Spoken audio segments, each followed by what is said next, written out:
With me now is Ranger Fielder Steve Krause, sports editor of the Lynn item. Steve, how are you? How you doing, Timothy? Good, buddy. It's been a great summer for baseball in Lynn. This has been great. I've never, I think this is the first time a team of this level or higher has won a championship in Fraser. I think that I pretty much went to every playoff game here and one down at Danbury.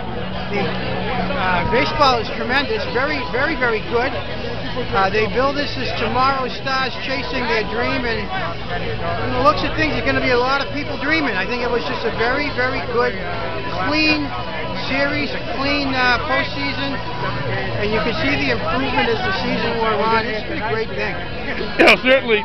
Having the local flavor, the Hunter Gordons and the Jason Banos is on the team, had to be a draw for some of the locals anyways, but seeing the quality game in and game out of the kids from around the country had to stir the hearts of people in town. We had 4 kids from BC on this team. One of them got the game-winning hit tonight, Smith, and we also had Hunter Gordon from BC, but the kid tonight from southern New Hampshire, Bryant Gauthier, Lynn Classical kid, comes in and plays Daniel Bard for the 8th inning and gets them out of gives them that bridge to their closer.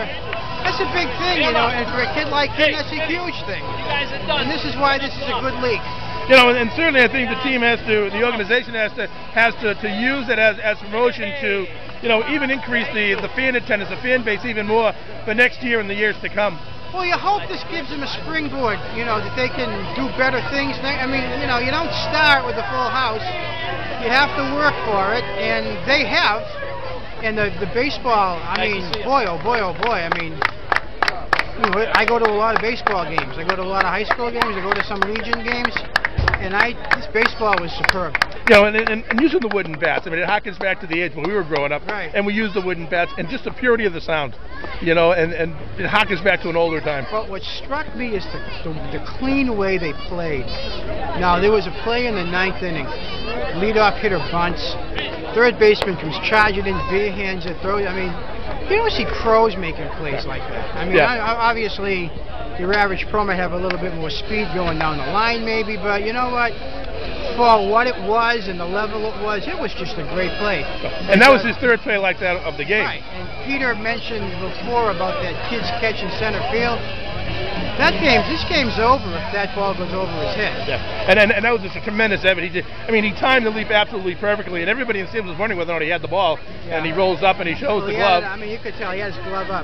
But I don't know. I mean, you probably don't have this on video, but he looked like the dog's catching the frisbee. Oh, I'll tell you. The dog runs all the way across, and he jumps up and catches the frisbee. That's what he looked like out there. Well, the dog had some major competition. You're right, Steve. Yeah.